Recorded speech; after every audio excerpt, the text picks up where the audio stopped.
Thanks for joining us tonight. Before I introduce Mel, I am going to first do our land acknowledgement.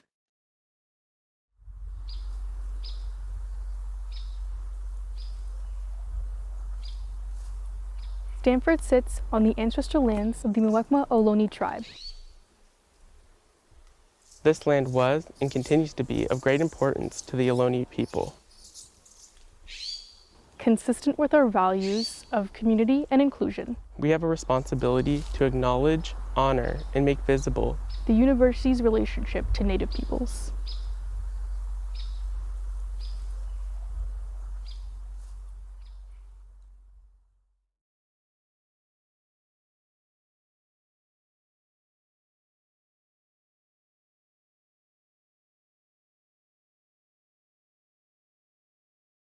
So my way of introducing Mel is I'm going to ask you to imagine with me. I'd like to set the stage. You're in New Orleans. It is the end of January, and it is sort of right before you're entering the full-blown Mardi Gras intensity. And it's 9 p.m., and you've asked your Uber driver to drop you off at the abandoned Ford Motor Factory plant on the edge of town, and he seems like kind of concerned and confused, but you know what you're doing because you are on your way to see Mel Chin's sculpture, Pool of Light, finally fully realized.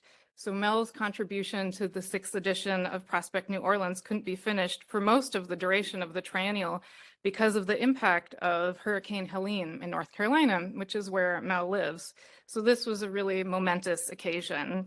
Like so much in life, the best laid plans can be waylaid by nature and fate.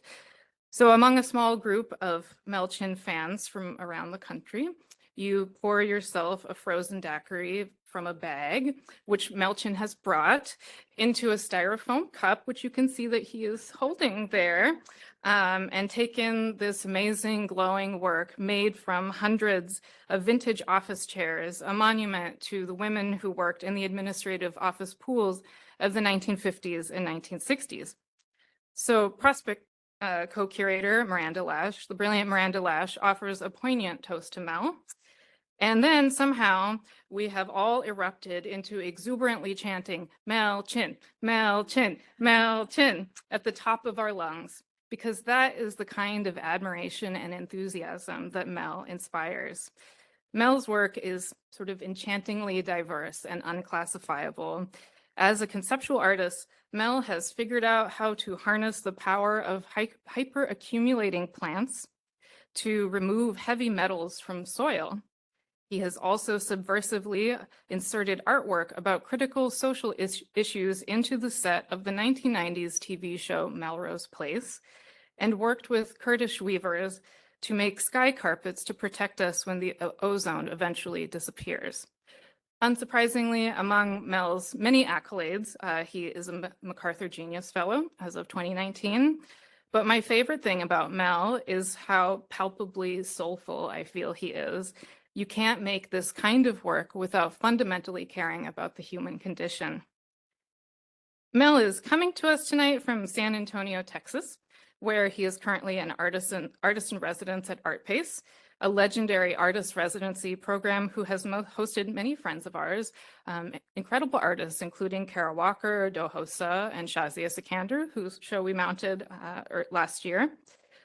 So sort of spoiler alert, I was the guest curator who invited Mel to be part of ArtPace San Antonio because, anytime you have an opportunity to Mel Chin or work with Mel Chin, you just ask him and hope that he says yes.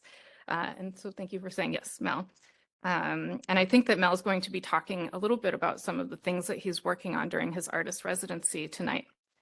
In 2024, Mel was awarded the Hiroshima Art Prize, presented by the city every 3 years to recognize a contemporary artist whose work addresses humanitarian issues and contributes to global peace. I mean, I don't know how many artists can say that they've been awarded, and recognized for their contributions to global peace.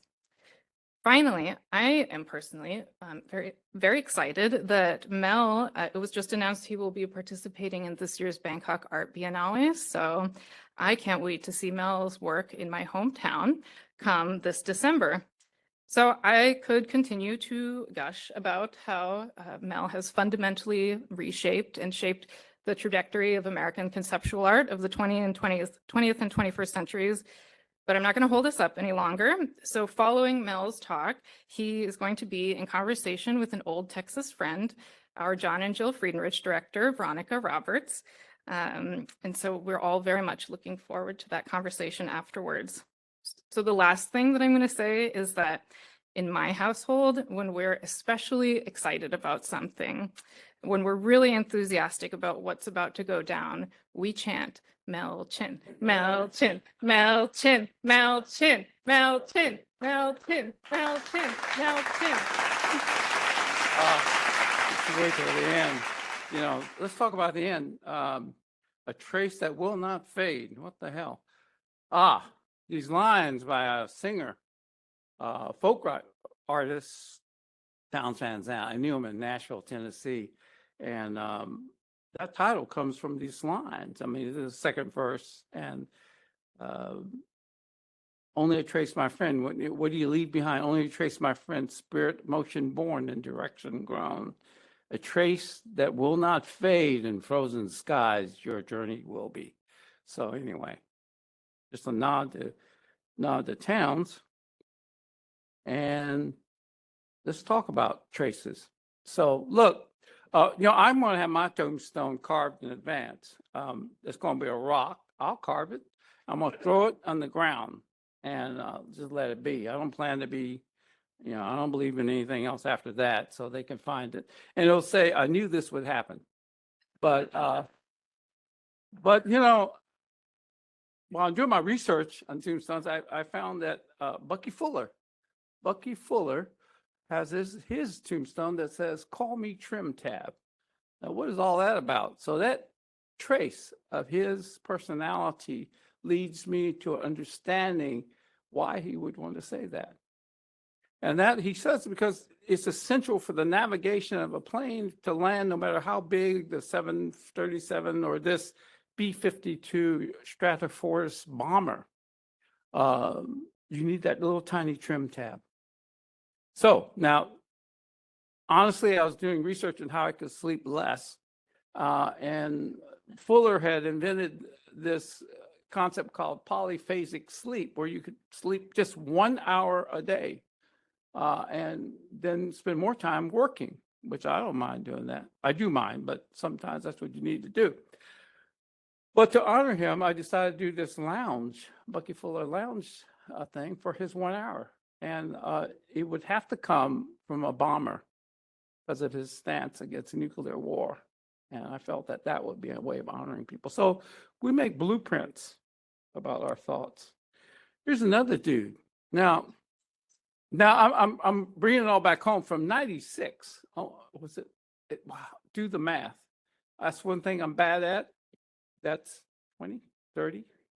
Thank you very much. I had dinner with Jackie, we called him, Jack Derrida here, with the Comp Lit people. And he was cool as can be and engaging. We talked about impossibilities, not in language, but because he was scheduled to be at two places at once. So we finally agreed on something that was truly impossible. But, after he died, this film came out. Did anyone see Derrida in 2000? Oh, groovy. Okay, that's what I'm talking about. So this came from it. He said, have you read all the books in here? And this is from his library. He says, no, only 4 of them, but I read those very, very carefully. And look, people laughed at that documentary, and I was upset because I was thinking, what did he mean? That plagued me. And, but later on, I had a dream. And this piece came out of it. Circumfessional Hymenal C portrait of, Jackie D, really, Jacques Derrida. And so it's got this ivory tower and all these books on top. But this is the thing about the dream. Now, don't worry about all the text. That takes about 30 minutes. But see, I was on this boat in the dream, and I don't sail. I don't even swim. But I'm on a clipper ship. And there's this compass in water, and it's spinning around wildly. And I look at it. And eventually what I see is the directions turn, those northeast, west things.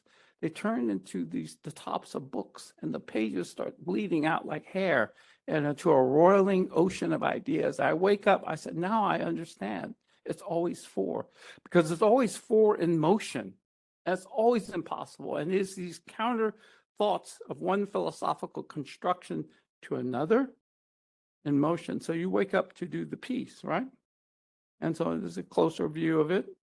And then you start mapping it out on top of art history. That's from Duchamp's poster from 1968. And so you get the feel about what it's all about. And then the books, you find his library that he said he only read 4 books in photographic form by a photographer named Andrew Bush, and you copy them all carefully on silver point. So the exact scale, and they're locked into this thing. And I did it because also, you know, the ivory tower, since I'm in one, that's not quite ivory, it looks a little limestone-y, but it was it's a labyrinthian kind of construction, and how they didn't want to give him at Oxford, you know, his honorary doctorate, you know, and I felt that I needed to make this for him. So one little trace of an idea, and by the way, Towns said, you know, that about traces, but is Walter Benjamin said, to live is to leave traces, right? So you do your research, and these are trace elements of fast food. And, you know, so you do your research, you're compelled by being in art shows, you know, sometimes when you're young. This is from some time ago. I was invited to a flag show, and I think I'm a highfalutin conceptual artist, so you just say, no, I'm not interested. Yeah, you know, you're really up there. And then you get a damn idea, and you rush to that gallery, and you tell them, I love this concept of an exhibition, and I'd love to be in it, you know. And they say, we're sorry, you're late. Everybody's already said yes. Here's the poster, and you see it's all your friends are in the exhibition. And you're just looking at that, and you see something that says, among others. Among others. And I said, well, that's me. So then I said, look, I don't want to be in the gallery. I hope I have some pieces in this gallery, but you know, that time I said, I don't need to be in the gallery. I just want to plug, because I hauled in this vending machine, and I cut up 30 flags and cooked them in junk food spices that I did thoroughly researched. You saw the evidence, scholarly, important, BHT laden, forever chemicals, and cooked them all up. So you have everything from German chocolate to ramen oriental to Mexican taco cheese. But you know, maybe that's what it's about as we enter these worlds of divisional political reality, that all we get sometimes is just a taste of a culture. And maybe that's the problem too. And it may not be the divided part, maybe it's the compartmentalization that's there to control our futures. This is my tongue. If I stuck it out, I couldn't tell you, we'd just be stopped. It's obvious. This is my tongue. So what is it doing here? Oh, that's right. Stay on track. This is about a piece called The Shape of a Lie. Now I know you're part of a whole art historical process here, and you might say, oh, that tongue is Mel Chin's tongue. So therefore, it might be related to the Han Dynasty shamans, right, on the left, or even Zhou Dynasty demons or something, whatever. I know my stuff. He's Asian, but they didn't know I was from Texas. So this is the shape of life from the other side. So let's talk about things. So if you think about it, where does the lie begin? It begins again with Socratic thought, and there's a tiny tiptoe on reality, right? This is a male thought. So you have the gonadic engines that are there, courtesy of Sigmund, and they're forcing this. Here you got Socrates and Sigmund Freud. They're rushing up into this. It's pumping up, and that lie is coming up as held right there in the gut. The gut is right there, and the gut is the third mind, right? The second mind, actually. Michael Gershon's research on the enteric system. That you have butterflies, like when I'm talking now. Obviously, I'm not lying, but I might be. and it's curling up there, and then you go and look at, and then it goes up into this balloon of art ideas, and then the look of feel of real bronze. No fault about Henry Moore, we're talking. But to the left is this little splinter of reason. And that's, I carved a 3D modeling, not by computer, but by hand. Okay, I could have been here with you guys in Stanford Research Laboratories, but I just made a version of Piranesi's imaginary prisons and felt that its encapsulation was a splinter of reason to poke a hole in the balloon. But it comes through anyway. You see, the side view. There's the tongue, all right? So what is that about? And you say, oh, that is the shape of a lie. It's a portrait of myself. But what am I? The stone is made of catlinite or Native American Indian pipestone. And it's carved from a block that was gifted to me. It's a sacred block from Minnesota. And it's about the reality of our world, that I was raised in a climate of lies that begins with the very treaty. You mentioned the Ohlone people that were here. Every treaty, every truth, everything that we said was taken away. So you start to see yourself as a product of lies, and you go crazy. You get cut up, and you start going like this. You got it. That's Faulkner. He can't even figure it out. And then you have Mr. It's O'Neill, and he's going, even with all that Daisy and everybody else, he can't get it together. But you make collage, you make art in the face of things. But it all came out of this thing, there's traces again. After my parents died, Ken, remember we had a little grocery store. I remember my brother's here. We had a little grocery store called Wholesome Food Market. And one thing I always wanted was the Funk and Wags encyclopedia. But our store didn't carry it.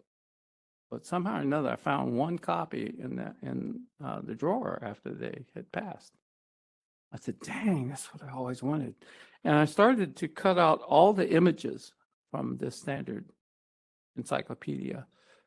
And don't worry, I know we're amongst book people. And not a single book was, well, they were hurt, but if you bought the piece, you could paste it all together and you'd have your, But I was talking about the images maybe had become antiquated, or they had died in relationship to the captions. But through contemporary art, I could make them live again. So it's reanimating things that have gone, and you only have the traces. And so here he is again. You got to throw him in, and no appetite for island alcohol. What is this? The string that flies cannot be untied. That's cool. And there are never empty threats. That is going toward an Afghan family. This is that obscure organism of desire. I'm gonna break it down. Is that okay? Okay, good. We were reactive. Remember? Yeah, I don't care.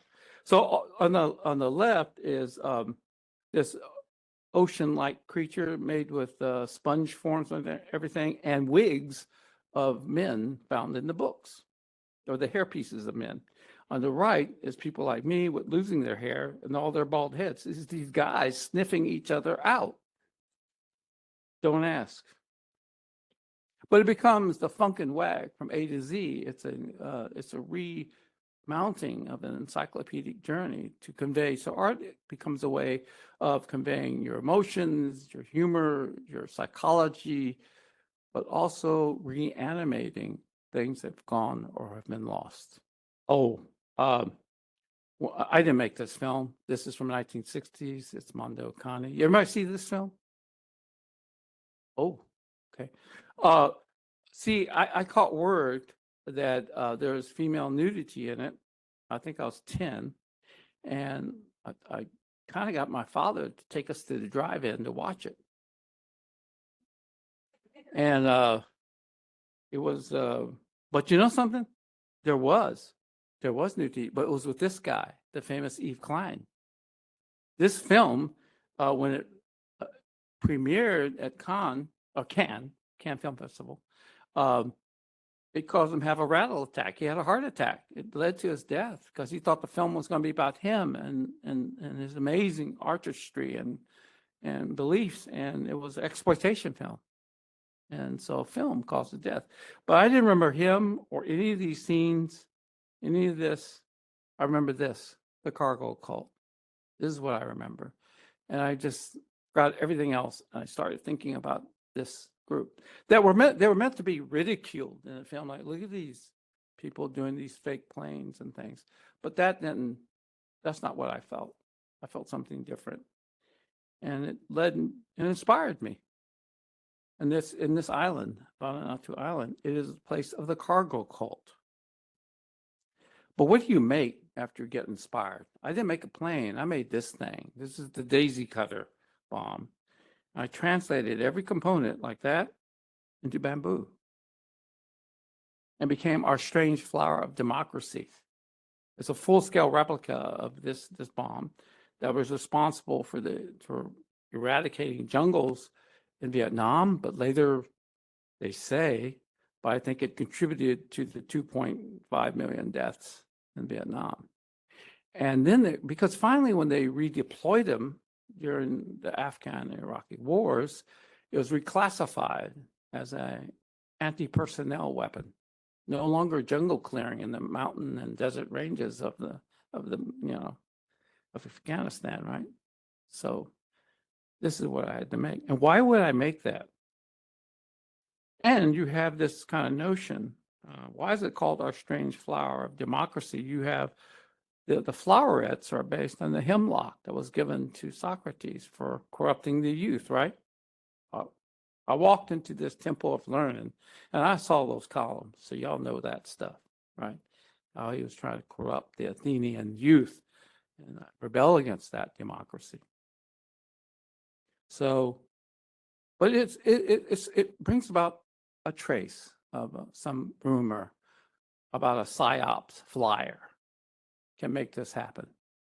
It's a trace of the one on the right was dropped over the people in Afghanistan. It basically says, flee and live or stay and die. I'm thinking, we have this document. Why didn't we print this to give them an option?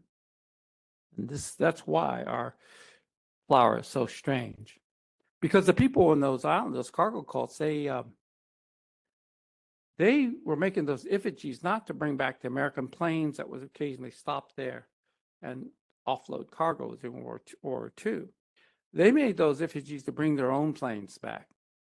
They believed in their own planes would bring gifts. And then they could be generous to each other.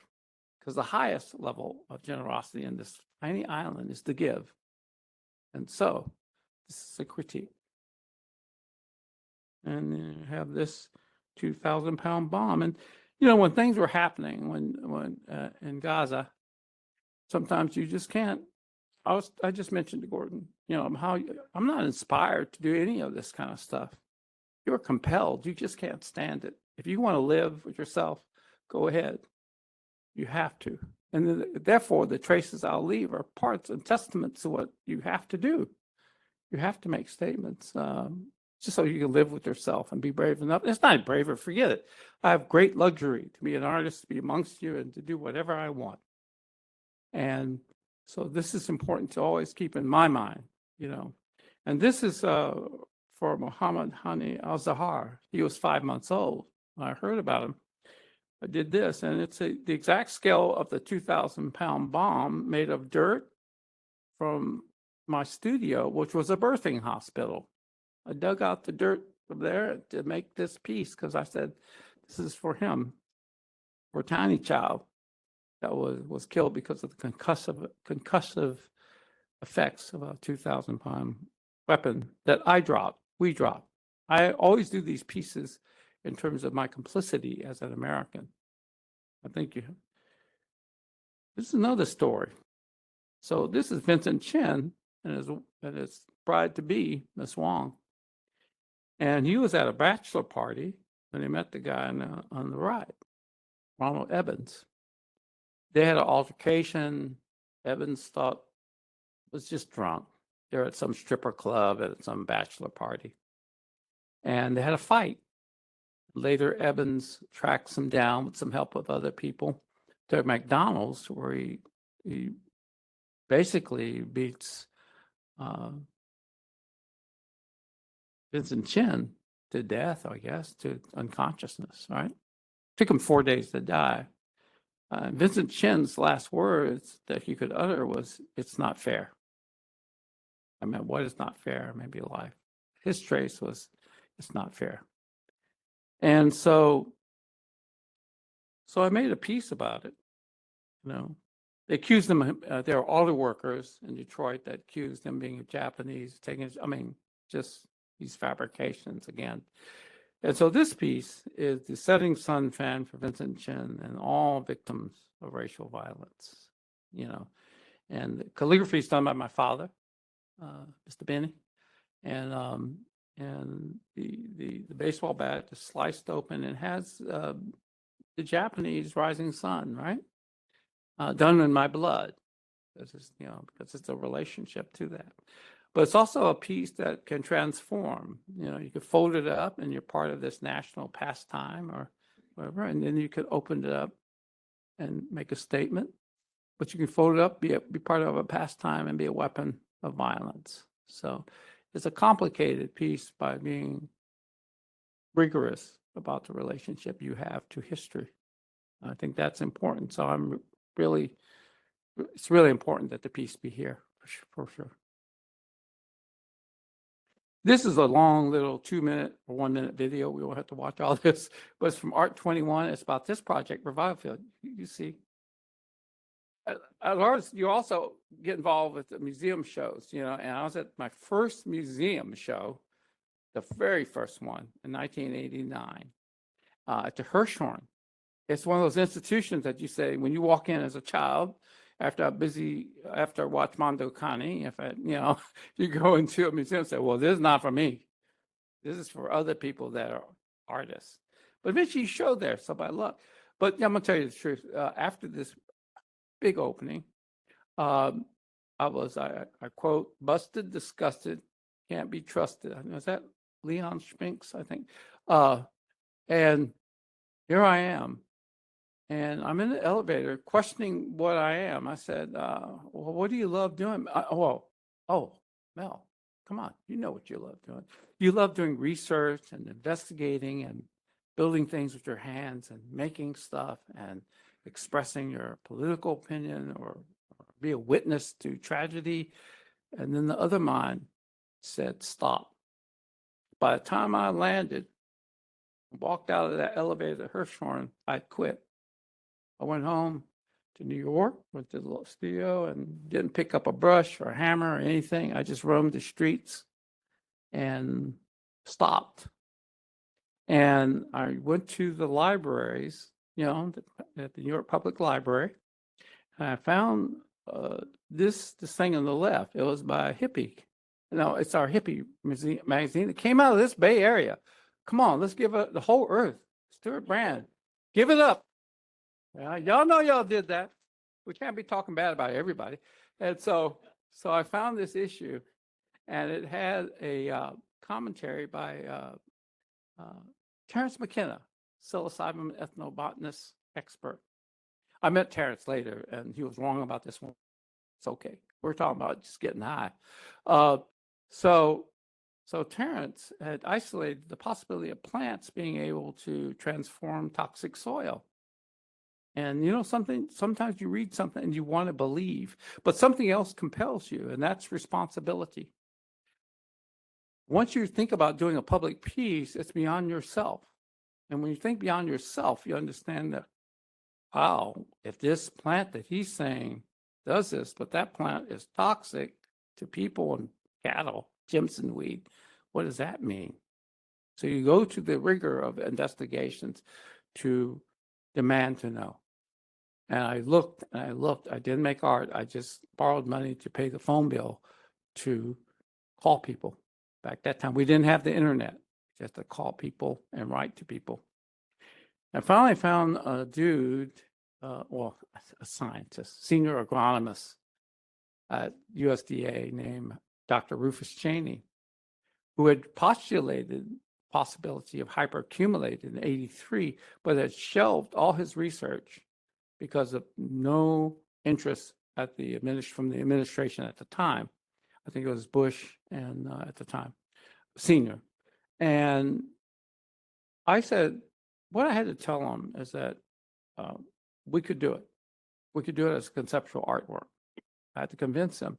But to convince the scientists who spent 30 years, 20 years studying soil and its effects and heavy metals, I had to read things. So instead of, I switched gears and I didn't go back to art books. I looked for things like this, Biological Methods of Prospecting for Minerals, right?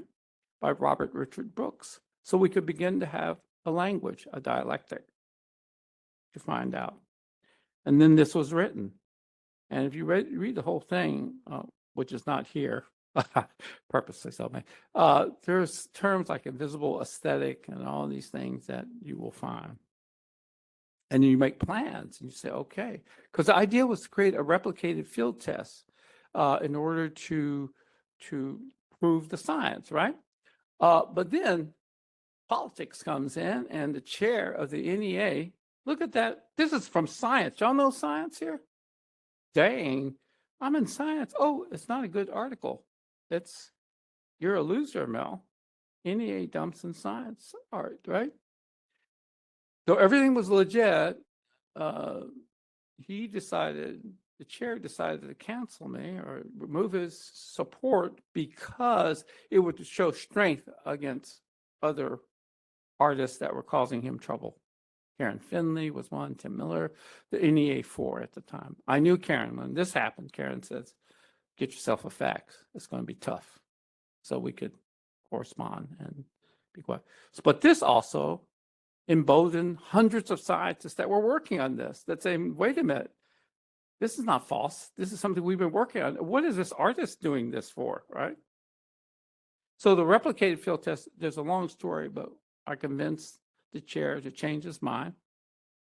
And that's an interesting story in itself. But how much time I got? 2 minutes? Okay. Let me set it up. So here it is. It's like you're canceled in NEA at that time. If you cancel the chair, the boss says, no, you're done. Get away. So artist friends, museum directors, people started gathering and peppering the NEA with all these letters and all this stuff. I refused to talk to news people that want to make fun of art. I said, it's not about my art. It's not, I was trying to be very smart. I said, this is about the process of being fair. It's not fair, remember? Being fair. I was voted in by a jury of my peers, and you have this authoritarian kind of guy that says, that's not what we're going to do. I'm going to fight it. So this is what the long track. I ended up in front of him, and I was with some people that were honestly speaking on my behalf. And the more they talked, I just watched the color of his face, and it got redder and redder. I said, oh, I predicted what he would say. He eventually just screamed, why don't you take this to the EPA, not the NEA? Like I'm too stupid to know which one. And I said, yes, all right, I did take it. So I finally stood up. I said, I did take it to the EPA, but they won't do it either. And I proceeded to talk to him about just art and land art and the history of it, Smithson, and just to go in. But I ended it with a amazing book of comparative literature by Elaine Scarry called The Body and Pain. The Body and Pain describes the world through pain and imagination. Pain unmakes the world because its final product is war and torture, and it removes the capacity for language, and it will destroy your culture, your world. Conversely, imagination, if you just shut your eyes and forget about me, take a nap, whatever, something might pop in your head. It doesn't have to, whatever it is, it will desire that verb to drive it. And this is the beginning of language, the remaking of the world. I said, this is where we are. I said, now, if it's a ducks flying over a pond, a nice little landscape painting, if it's a gay man's blood on a flag, Or it's this project about something I would say is invisible, an invisible aesthetic of a molecular science. We're in the camp of imagination. And John, his name was John Frommeyer. I said, John, which camp are you in? And he walked away. He walked away and he came back. I thought I'd lost, but I didn't care, you know. He walked in and said, okay, I'm going to change my veto. But then I learned about DC. Now, how are we going to make this press release so it makes it your fault? Anyway, that's the story. And so Revival Field is not just putting it in. It's not just doing the soil sampling. It's not just about this plant. It is about this scientific results that prove to the world that hyperaccumulation could be a real thing. The goal was to create a replicated field test so the science could be born. And I understood that, and that was the job description. And now, there's a picture of the harvest. And hey, shout out, St. Paul, Minnesota. The people of Minnesota right now are the front lines. Inspirational again. They protected this field. They allowed it. When people like John Frommeyer and people didn't even care about this. When I go to art shows in New York and I talk about, well, I was a little bit wacky because I make film references. Y'all can, the film The Graduate, have you seen that? Okay. I was not Miss Robinson, nor was I the lead character. I was the guy at the party talking about plastics, right? Y'all remember that? But I was going plants. And all my friends would say, poor thing. After that show, he should just get back to art. But this was the art. But the people there, everybody from the Walker Art Center to a photographer who took this picture, and his family helped take care of that field. And it's there, and that science came about because people who believed in art and ideas. So that's why it's so important. Because when we negotiated to do the field, slyly, of course, I had to sign a press release that said they didn't want any of this idea of where it was to go out. They said, we'll allow you to do it if there's no picture of where it is. So the first thing I told the photographer was, hey, shoot the skyline. Yeah. They didn't try to stop me after that. Okay. So anyway, that piece is so important to me. It's a whole process. And I could explain it a little bit. That's right. I'm here for this. Sorry. So look, so this is the state. It's got these fancy bottles with, it's like a carrot luring the metals to come out, right? Y'all seen that story? And so here it is. And what's happening is the metal is contaminated. And then you have this process of this plant. Sucking it up, and you put the plant coming through here. And it goes into this reclaiming furnace that's transforming things. Meanwhile, this is under transformation.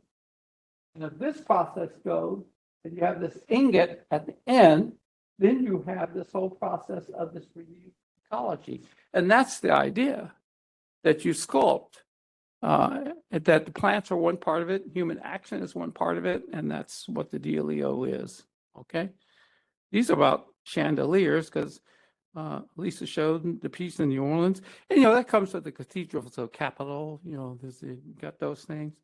And these things, the office chairs, right? And steel case. I know all these. And all these people, see, she's sitting in one right there. That's a steel case right there. I recognize it. Anyway, the project was labor, and I felt that labor was important, and the people that helped make those contracts happen and transcribe all those things were forgotten, right? So I got more than one, and you start sketching it all out and loading stuff up, and it comes up with this piece, right? That at least saw. The first one was delayed a bit, but it finally got done. And it's sometimes worth the effort to do things like this, because when you look at this, the image on the right is my favorite, because it's like a mandala. It's where you begin to forget about what it's about and maybe make your own connection to the world, So one trace leads to another, a trace of a person's being. So I didn't paint this, by the way. It's Peter Klaus. How do you say his name? Right? It's a vanitas. It's a memento mori, right? Remember life, right? And so I'm gonna break it to my curator. I'm in San Antonio. It's a tough town because they have seen the Day of the Dead. They know skulls. So I decided to do some. So I'm starting to paint. I'm learning to paint. But I had all those residual seats, right? So you have to do something with that. But it's not about recycling or just reforming. It's about traces, again, of a human being that was in that chair for their lifetime. And so I'm doing more than one. I'm doing about 100-something feet of them. And so this is what's looking like so far. And they'll be in these racks of made to look out of all the chair parts, like these skeletal racks, like an ossuary. Now, the name of the piece is The Hauntology of Their Labor. Hauntology is from Derrida. We're circling back to Derrida about traces. And the way I think about this piece is, how can I, I'm not a painter, but I'm looking at the history of painting, and I'm looking at everything from Gerhard Richter to, things I like, and trying to interpret them properly so each one might have a personality. But more than that, I think it's about their labor that was forgotten, and maybe now what will come to haunt us. That was the term itself. The things you forget about can come back at you. Now we enter a new era of artificial intelligence, that all these jobs will be lost. So they will all haunt us. What will haunt us is how we didn't think about others when we had our time. How did we care? We didn't care enough to be critical and to speak out because we were framed or enclosed by some economic lording over us. And we always have to find a way to do it. Okay? So that's just a quick rundown. Some things, if you don't mind. All right. There we go. All right. Mel, thank you. Gosh, when he came up with the title for that talk with the word trace, Elisa and I had no idea, nor did any of us know just the ways that would manifest. But I was just thinking, Mel, I'm so glad you always bring up Elaine Scarry, and I'm embarrassed to say, how many people have read that book that he cited, The Body in Pain? Okay, I got it. We've got it, right? There was something so powerful about the way you bring that up all the time. I know it's a touchstone for you, but the way that you talked about being on the side of pain or on the side of imagination. And one of the things you said about pain, I was really struck by with your work. You said one of its residues and one of its symptoms is the loss of language. And I don't know about you, but I'm so struck by the way Mel uses language and how the opposite camp of the imagination that you're so clearly a warrior of, even if I'm using the language from the pain group, the way you use language is just incredibly powerful. So I just wanted to say thank you for that, for the talk and the way that you made us think about traces and language and all of that. You're also the only artist I know who can talk about Heather Locklear and Jacques Derrida in a single sentence and refer to Derrida as Jackie. I met both of them, so I know. Right. You've met both of them. That's right. More stories. You can see there are a lot of stories here. But I want to go back to a little bit of the beginning, the Texas beginning. We can still hear the trace of Texas. It's not hard to find in that voice of yours. You've held on to it. And I have always been struck. One of the greatest gifts of working with artists is I've always found artists to be the most intellectually curious people that I know. And among this tribe of curiousers, I think of you as really being at the tippy top. Your interests are so wide ranging. And I know that one of your childhood nicknames, so this is where we get back to Houston, Texas. One of your childhood nicknames was WB, right? And that stood for World Book Encyclopedia. Do we get it? We get it. He's still the same person. And I'm curious, where did you get that encyclopedic curiosity from? You know, was it something, did you have teachers? Where was that, or mentors that fueled that spark in you? Like, where does that come from? Yeah. Well, my brother's here, Ken. Ken was one of them.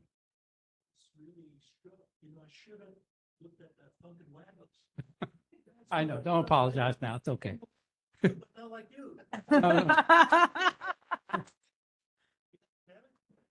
So now I realize why you're more curious, why you're more related. No. I see the humor runs in the family. Oh, yeah. Oh, yeah. Yeah. Worked at the store with a pencil. Yeah. That's something you create. But eventually, parents, stop thinking on you. Thinking on him, stop. Well, as some of it was deserved. I got the job in the butcher market. Now, not because I wanted to cut meat, or I sliced bologna mostly. But the point about that was that I had butcher paper to tear up and draw the portrait of the person, Yeah. and not be a marketeer instead. So that's not good for the family business. Mm. But some products came out of it. But we're I think, I was pathologically shy as a Huh. child. You live in your mind.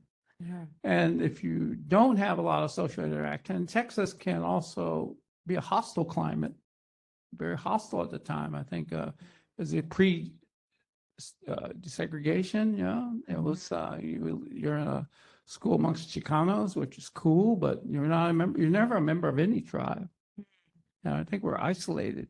And in Black neighborhoods, all that was cool. It was culturally cool and informative and full of life, actually. Yeah. But your life can be withheld, and in that way. Give credit to Mr. Benny and Mel Chin. Yeah. Traditional. Wait, we're gonna give you the mic. Sorry, you're Yeah, part this of the is- talk. yeah, I Thank like you. it, yeah. I like this. Mr. Benny, he's from, Taishan, China.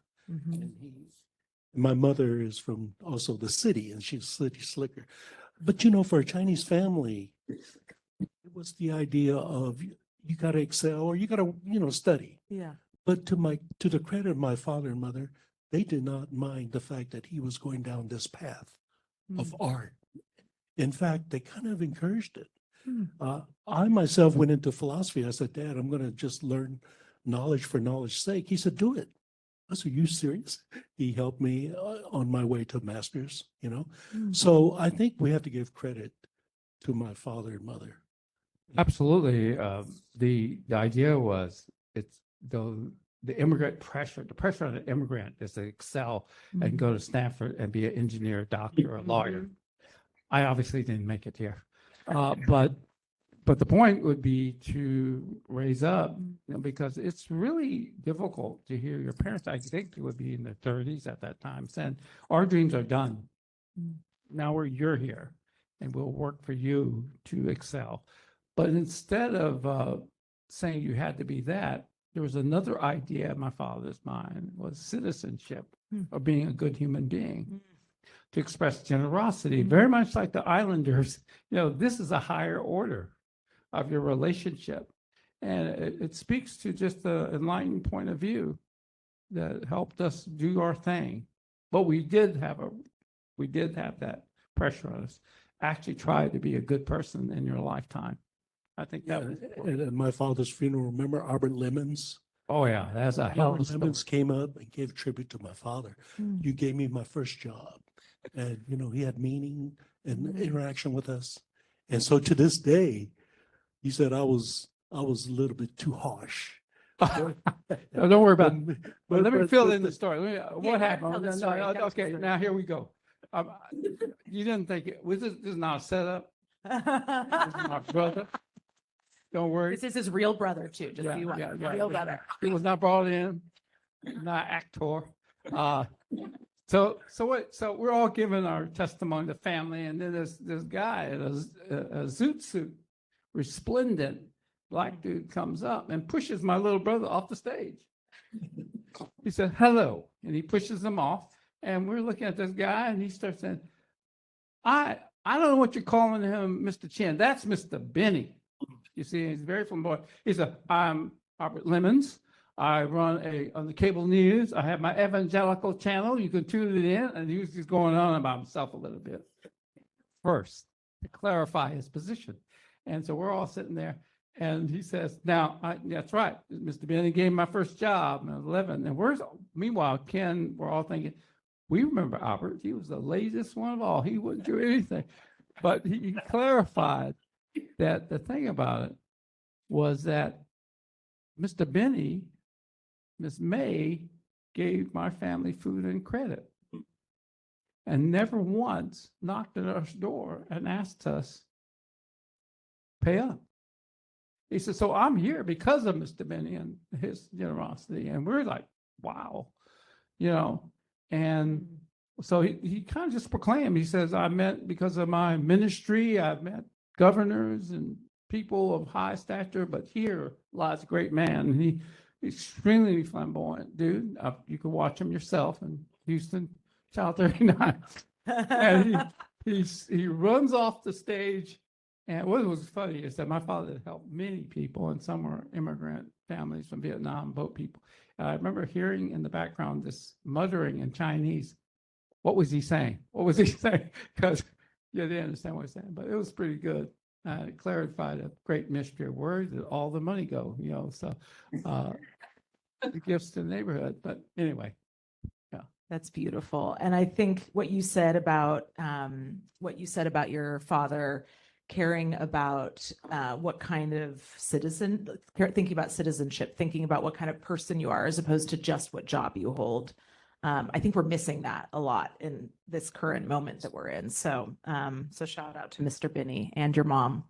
I also wanted to ask you a little bit about, I want to talk about Revival Field, because as you shared the two works that we have on view in the collection, Revival Field Diorama that you saw, and then also Fan Club. And I still, honestly, I wake up a lot of mornings thinking, how in the world are we so lucky that we have these two works by Mel Chin? Like, truly, it's such an honor to be the current home and the stewards of those. And I love watching people in the galleries. I don't think they think those two works are by the same artist, which is just like pretty magical. But I think Revival Field is such an epic project. And I did compute the math, because I too, like you, can't do that on the fly. So I think we're 35 years later after that project happened. And it's been, so I know that curators are constantly coming up to you and around the world are interested in this project. And I think maybe it takes about 35 years to catch up with Mel's brainwaves. That's my theory. But I wanted to ask you a little bit about a reflection you made about this project that I think really is worth unpacking a little bit. And you said, I don't go about trying to create a science/art project or a political project. It has to be driven by some kind of poetry. And we are in a space where there is so much interdisciplinary thinking here. There's so many, I was really struck when I joined the museum that our guides are engineers and artists. And, this is the way I love that about being here on this campus. But I'm really struck by that you weren't trying to create a science/art project. And can you talk about some of what you consider to be the poetry, a little bit of Revival Field, and why that matters so much? I think you got at it a little bit with the EPA versus NEA bit. What's poetic is maybe something that reframe, to me, making art is a catalytic structure that determines a place for languages that you've never heard to be formed. And if you create that platform, you might have a chance in your life as someone in the creative field or any field. You create the possibilities. When Revival Field when I understood there was no language of this at the time, that it needed that poetic dimension. And how it is, it's also through that self-critical lens of living, to live is to leave trace. That trace might be like, well, one thing I had to butt up against that is in the art history and art world, it's all about your notoriety and your continuum. For Revival Field, the poetics of that action was that I didn't know it was possible.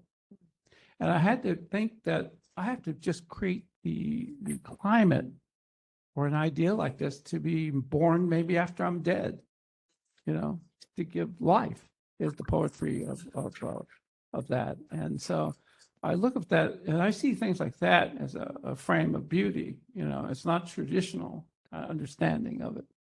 And so you need that poetry because a lot of the projects I've worked on with the Fundred and these long projects are painful. Really, nothing is easy. And you have to wake up and have maybe it's even slightly delusional. I hope not, but they have to have meaning or it's hard to go on. And you can frame that, especially in public projects, because it's not just you doing it. It's with others. You're among others, just like that flag show. It's Coolio because, and I think that's what I need to keep things happening. It's hard in this moment to imagine the collaboration of the government, local agencies, local politicians, local civic organizations, all coming together with an artist in this way. So what you said about not knowing it was possible, it is kind of miraculous that you pulled this off. An NEA director reversing their opinion. Have we ever heard such a thing? But you also had really practical problems too, right? Like really, I think I read that the revival field when you first started, and I saw the photos, all the hazmat suits and how dangerous it was. That was it gophers that like ate all the plants and you had to start all over? Yeah, the first 91 was a failure. I mean, it took all this effort to put it in. We had the chain link fence to protect the plants. Yeah. Usually it's to protect people from a dangerous environment. But someone actually tore down the fence. Someone vandalized the fence. And so the first year was a bust, but then the grant was only for 1 year. And then so I had to depend on you say, your commitment is this replicated field test, and we need 3 years. So I would orchestrate lectures at springtime and autumn to any institution that would have me, just so I could pay to get there and pay people to help put it in, because the dream of it was too powerful.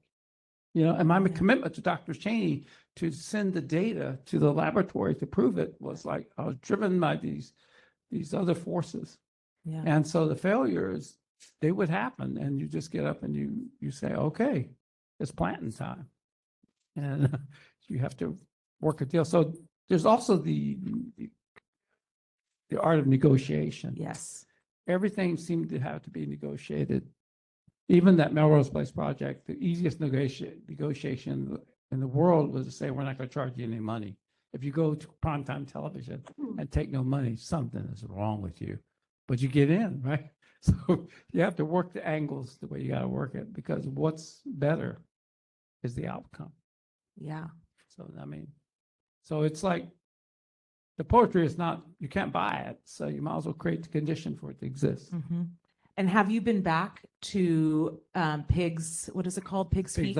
Pig's Eye, sorry. Pig's Eye, not Pig's Feet. Yeah. Pig's Eye landfill. Have you been back? Because my understanding is that place that was, you all were planting with hazmat suits on, it's now a nature trail, and that you can bird watch. Well, walk on. Maybe the hazmat beginning was not knowing, and we were unearthing that small area that had heavy toxic cadmium. Yeah.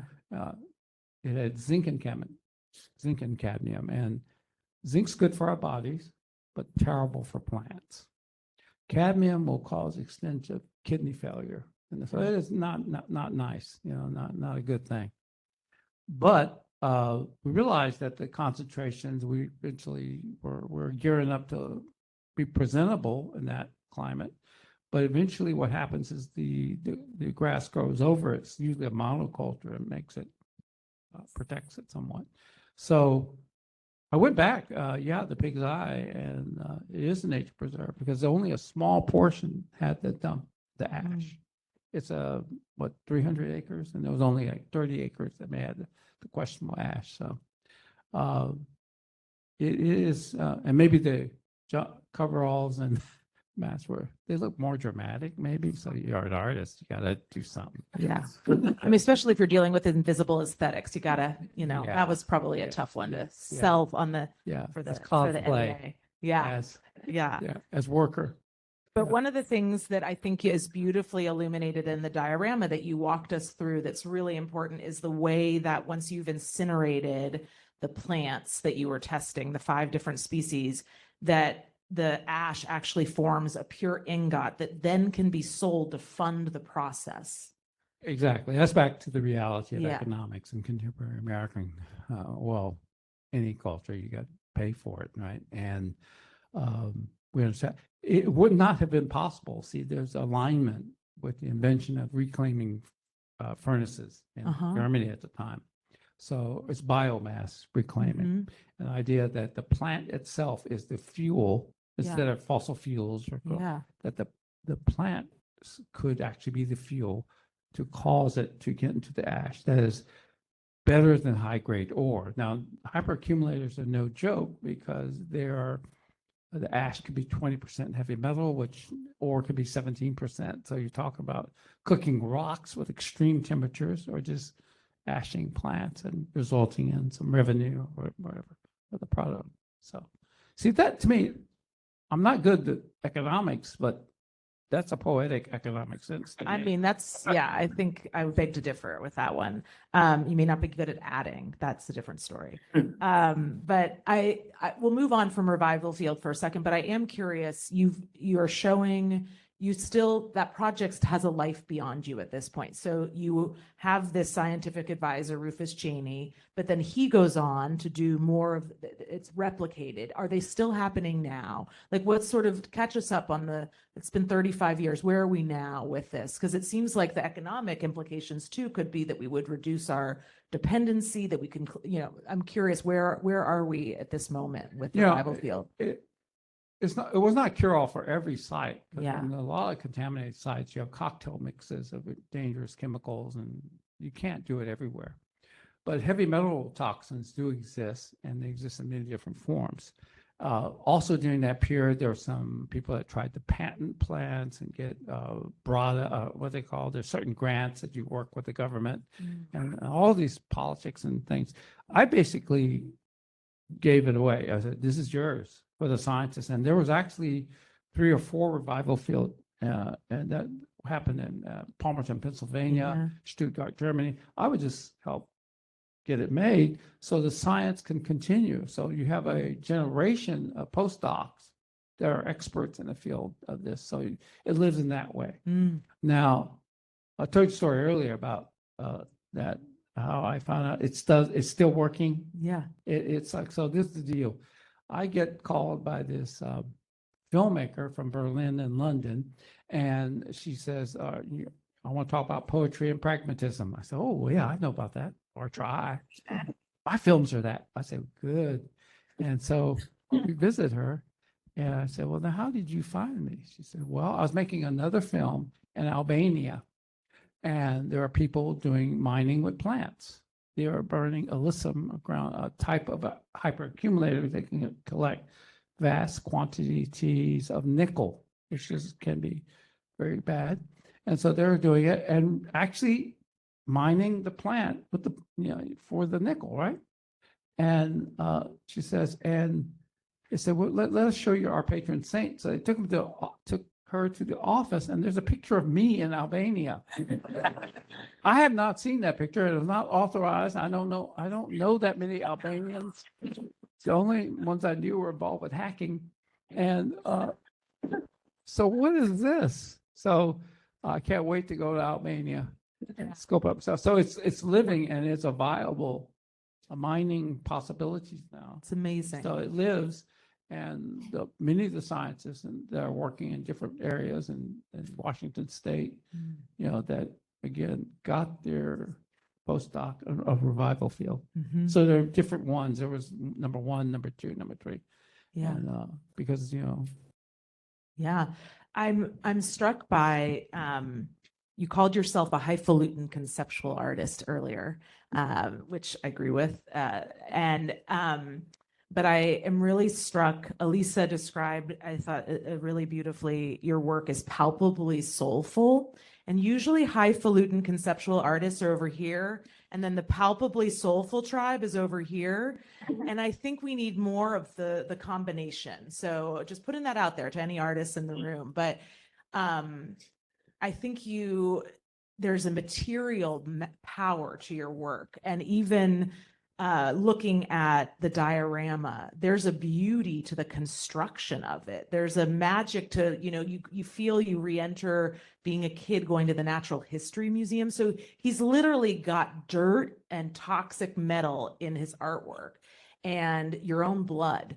I mean, but then there's but it's also your own blood. Like that's just that bodily connection, the material intelligence, but it's more than material intelligence, the soulfulness and the intellectual rigor. And I think we think about these things as being camps and different ends of a spectrum. And I'm just so grateful that your work brings those together for us. And it's also, when you think about it, the stuff you're dealing with is so intense. I mean, and so I think we need that. We also can't just have the highfalutin conceptual, and I was thinking just for a moment, sorry to let me ramble here a little bit, but I'm the boss, so I get to ramble.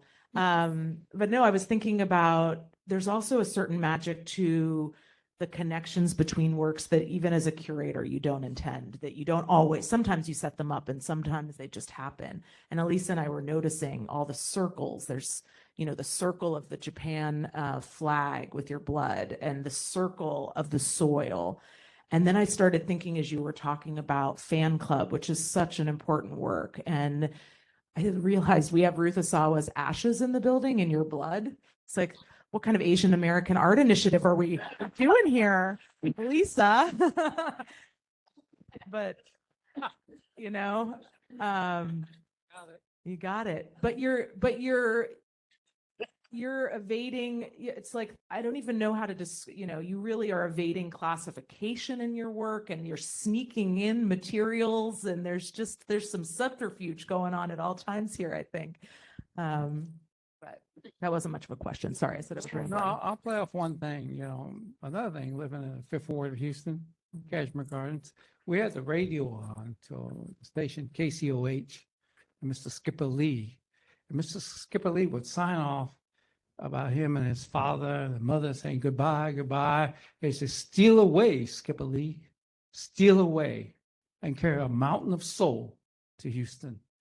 And the inspiration of the music and the attitude, it makes you think about, what is that mountain of soul?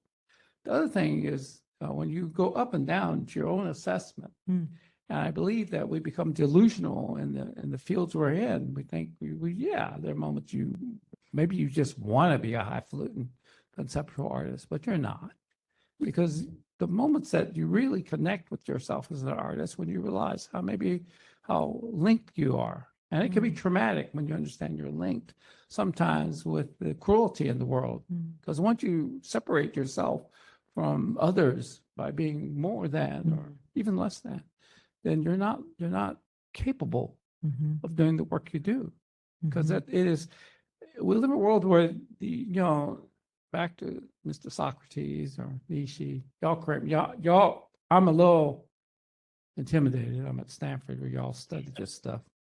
But, the unexamined life is not worth living. I think, okay, I couldn't think of that.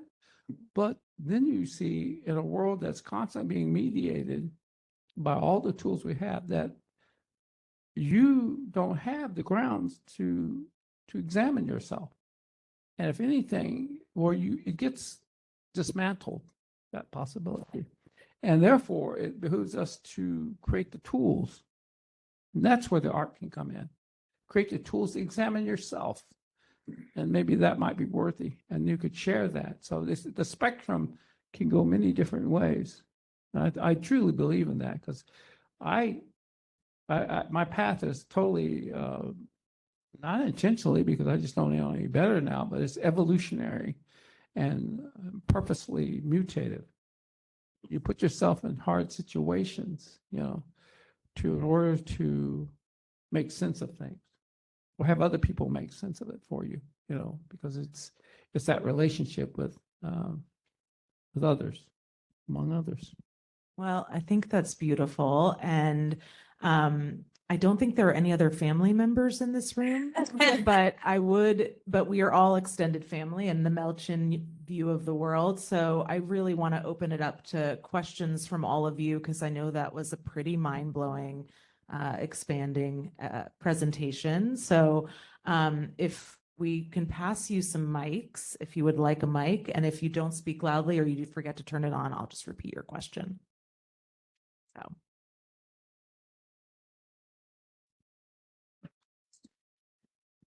Leah over here, not related to Mel.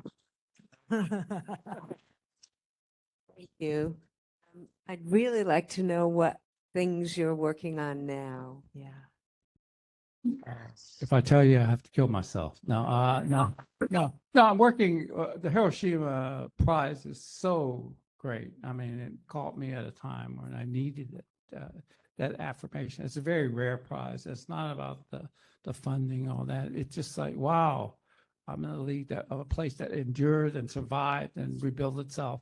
To be honored that way was one of the most meaningful situations. It's not just go there and get a prize. You have to do this big old exhibition. So it's almost like a survey show in the middle of. And I decided also to make a piece for them, you see. And that piece is interesting because I'm far away. I don't have my fabricators. And so I'm working with fabricators in Japan. It's actually a little portrait of of a child.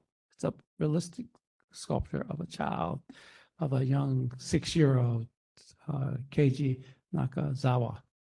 And Keiji Nakazawa wrote Barefoot Gen, which is a 10-volume exploration from his survival from the atomic bomb and the loss of his family and evolving into an artist.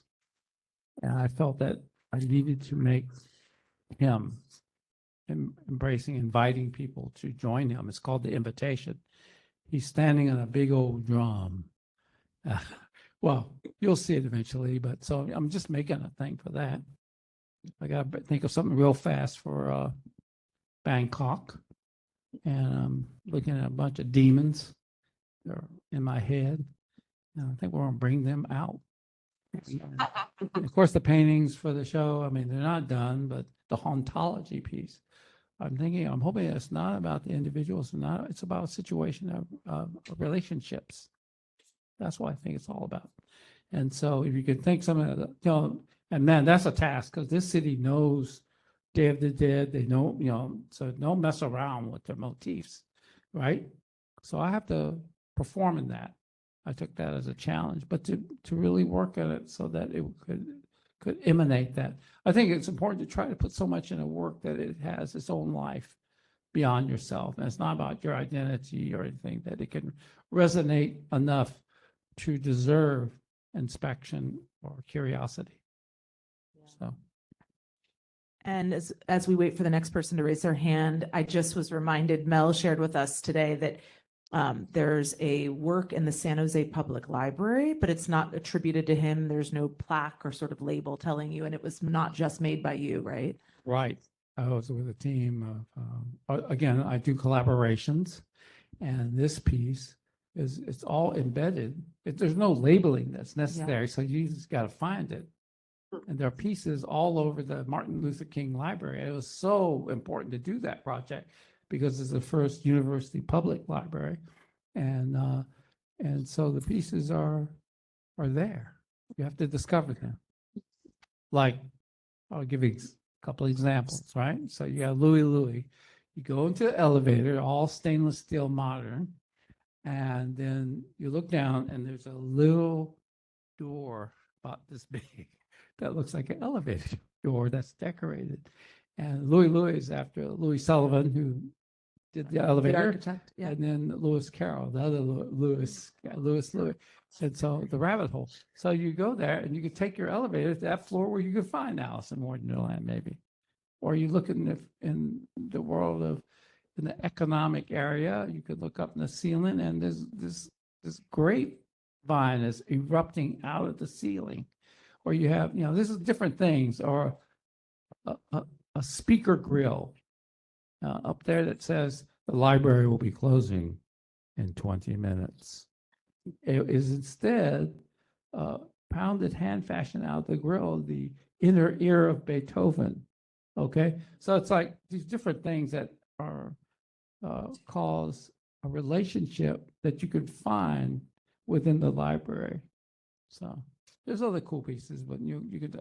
I have already arranged for Mary Rubin, who runs the public art program, to take you, every one of you, just give her a call. Field trip. Field trip, and Trip. she'll take You're you there. invited. You're invited. Just get in touch. Yeah, no, it was an important piece that, and sometimes it's not about, and I said, no, I don't want, you don't need to, in other words, create works that reanimate that desire to want to know. We live in a world that eradicates that. It's Baldwin, right? Yeah, so I paraphrase what he says, but basically the purpose of art is to uncover the question buried by the answers, essentially. And that's the way the world works. And as an artist, that's what we got to be into, right? I love your discourse, Mel. Thanks. It's fascinating, opening doors. We chat a little bit about the dismal state of reality, and it seems to me that you really proceed a lot from reality, and a lot of dismal things in reality, and we live in this difficult time. But I also see in your work a lot of hopefulness, beauty, and forward thinking. And so I'm wondering if you can talk a little bit about your thoughts about the current dismal state of things and how that's affecting you and your, I'm reading into it, your hopefulness, your positivity. Well, I came to the conclusion after a long study of world ecology and history from the beginning that people are no damn good. So once you got that, you're cool, okay. But I think my point about it's not about, and I have no spiritual affiliations, so I'm free of that. So you have yourself, and in the time you have to have this incredible exercise of freedom of thought. And you realize all that thought comes from the world that did not think in the destructive manner and control mannerism that we have to endure. So it's an act of endurance. I was a friend of the late, great Dr. Paul Farmer. And Paul and I got us together, many a time. I remember in New Orleans when I was a little bit sick, and he was visiting me. And there he is in the streets on a street lamp. We're going to visit all these celebrity and all this. And he said, spit in my hand, spit in my hand. I said, I'm not afraid of body fluids, but to analyze, so that's a spirit. I think, I don't believe in spiritualism, I believe in spirit. And Paul talked about what he did, that we're going to lose. See, he said that, we're going to lose. But you have to do something, at least to slow it down. So maybe you won't get it in your lifetime, but you might create conditions for somebody to discover that humanity that's being buried. So it's worth it. Because all the things that I know has been worth it. It's just look at the art in this museum, talking to y'all, it's worth it. And that is not about hope. It's about, okay, I know where I stand, and I'm willing to work for that because I know that's okay, because all the rest is not. Can you, can you share who Paul Farmer is for anyone who might not know? Dr. Paul Farmer is probably one of the greatest human beings I've ever had a chance to meet because, Paul was started the hospital as a Partners in Health. It's the organization he started. And it was there to help the poor in Haiti when he was a infectious disease expert, and Margaret Mead, he's also a MacArthur Fellow, and also Margaret Mead Fellow in anthropology. He understands human beings and nature, and he decided to go to the poorest areas of Haiti to start a hospital and show how healthcare can be very different in a different way in the cruelest and hardest conditions. And he did that. And then he went on from there to Rwanda to set up a hospital there. But Paul was like a force. His energy was unstoppable. And so to lose him so early, it was heartbreaking because I thought he would be here. But those are the people you do think of ideas for. You know? And oh yeah, good. We have a question. Wonderful book about Paul Farmer, written by Tracy Kidder. Mountains Beyond Mountains. Mountains Beyond Mountains by Tracy Kidder. About Paul Farmer. Great. Yeah, it's a good one. We're going to send a reading list after this talk. We'll let you know. I think there's a good 10 books on the list so far. So thank you. And that's Helen, who is related to Mel.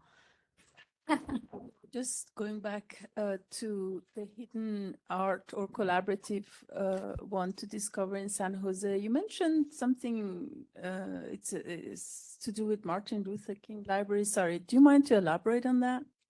Oh, that's the name of the library. And all it is, I got to look it up on the internet, how many pieces, because it's been a long time. But we just created different pieces that are buried within the infrastructure and the building so you can discover it. One of the proudest one was lowrider tables, right? And lowrider tables, real trippy. Lowrider table, this is what you go, to do a public artwork, you're supposed to have a community member meeting and you meet and you talk about what you want to do. I cared so much, I had 26 different meetings. I kept flying back to talk to different communities, right? And, but one of the projects was just like, I have this money for our team to create pieces, and we should give it to the lowrider community to make library tables with that, and we'll do that. And that caused a blow up. It was I think the faculty or something that went against me. They called me all kinds of names. They said I was an oppressor of women. It was pretty bad, but I never got mad because I felt that the principle, the poetics of this was great, and also that when people are angry or people are upset about something, it might be because they're reflecting on their losses in a world that's so cruel that won't let them win, right? And so you just got to be chill because what's higher is the idea. And so eventually that got resolved by eventually just creating conditions of understanding. And it took a long time. And now that's one of the favorite pieces there, where these 3 different artists were commissioned to do some of these hydraulic tables and things. And it brought in the lowrider community, you see. And I was being attacked at this public meeting. I remember, I'm very proud to be covered in editorial features in Lowrider magazine. I never thought that was going to happen. But that's just, it's not art form. It's lowrider. But, and the honesty of certain people that rise when they hear you being attacked, it's like these students are talking just off the top of their head for a class assignment to berate me. And again, I just sat there. But then the lowrider guy gets up and says, "Hey, I know what this is. This is like a kangaroo thing." He said, "Y'all go and vote against this man. You do whatever you want, but we're going to go against the law and have a mile-long lowrider parade. It's against the law to do that in San Jose, in support of Mel Chin. So y'all go do your thing, because all this man wants to do is give us money to make some art." I've never been in that library, but if this is why I would go, because you open it up to me. And so they shut up about that vote, because sometimes you have the people speak up for you. So, and you're not always right, you're not always righteous, but you got to say what's real and put it out there. You can see that too. That's one of 43 pieces. Yeah. I think one last question. Did you say, Kwangmi? Okay, we have one last question, second row. Hi. This is on. Hey, can you hear me? Oh. Hey, Mel. Hi. I just the poetry, yes, and also just fun. I had the chance to work with Mel when I was in college, and my friend David sent me a picture in just a few months ago. It's from the Guggenheim in Bilbao. He's like, "I'm thinking about you and Mel." So my friend David was working for Alan Sonfest the same time that I was helping Mel. So I would help David pick garbage out of the time landscape. And then, but so at the Guggenheim, it was a landscape art show. But I remember working on that with you, and it was, and working with Mel is like, well, we got to fix the door to the roof on the way up because the handle was off. And then there was a chicken, right, that used to live on the roof on Rivington Street. Utopia Red. Yeah. And then, I remember spray painting those fishnet stockings to make them silver. And it was just such a wonderful adventure. I think Julie was 16. Childhood labor laws running. Well, no, I was 17 when I got to the new school, but I think I turned 18. Just don't want to when I get was straight. working for I you. don't want, but we worked you hard and we did things. Okay. You told us you were coming to the talk, so I'm glad you came. All right, I think that's the dealio. We're done. Thank you.